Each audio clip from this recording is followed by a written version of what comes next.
Hi guys, for today's video is i-advance ko na nga yung celebration ko. Bukas pa talaga yung birthday ko pero is may lakad nga kami. So ngayon ko na lang siya gagawin. May natira pang prutas at condensed milk kaya naisip namin is gawa na lang ng fruit salad. So nagpatulong na nga lang ako dito sa kabila dahil nga is magluluto pa ako ng Shanghai. And then yan, nilagay na namin yung cheese. Tapos wala pala kaming rep.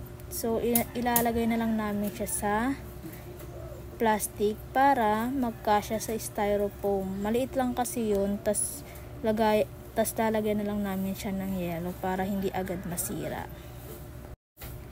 After nga dyan is inisikaso ko na yung mga carrots at kinchay na pang Shanghai.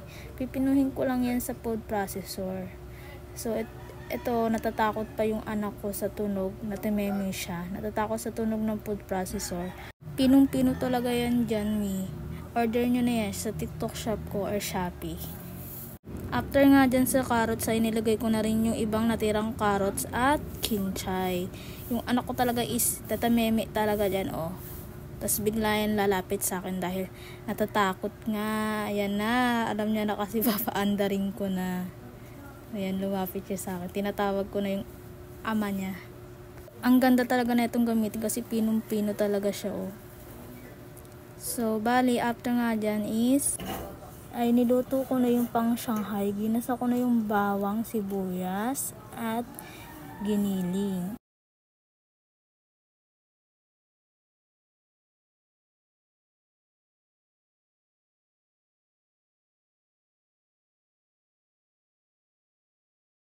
At huwag kalimutan yung paminta.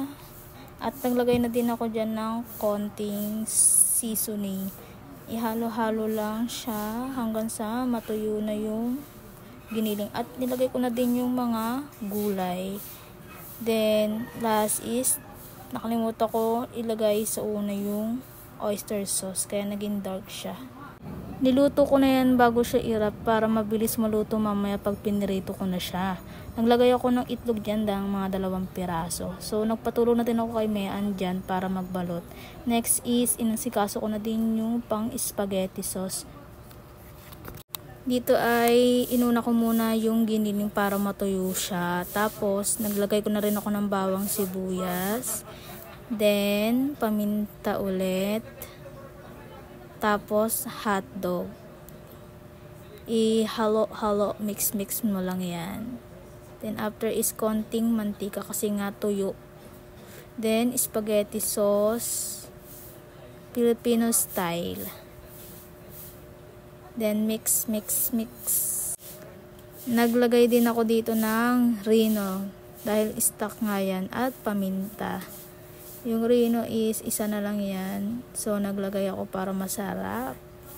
Then, after nyan, kumulo is naglagay din ako ng 4 cubes.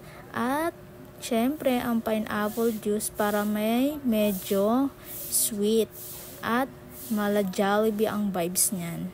So, naglagay din ako ng konting condensed. Diyan. Ang hirap pa nga siya dahil maliit lang yung butas. Then, cheese and the last. So, bali, inuna ko muna yung spaghetti sauce kaysa sa Shanghai. Para mamaya yung pasta is ilalas ko na lang siya.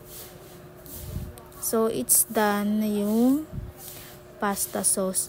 Bali, dito is nagpainit na ako ng kawali para dyan sa Shanghai.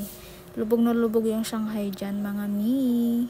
Then yan, isa-isa ko na lang nilagay yung mga Shanghai. So, nakailang luto ko na mga 3 o 4.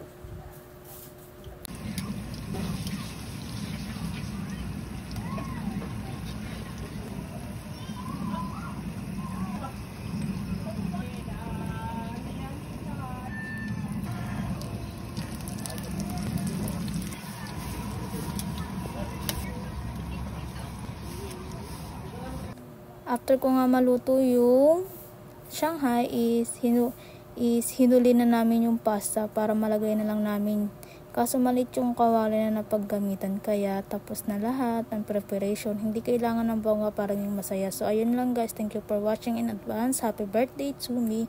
Kita kits bukas para sa mismong celebration.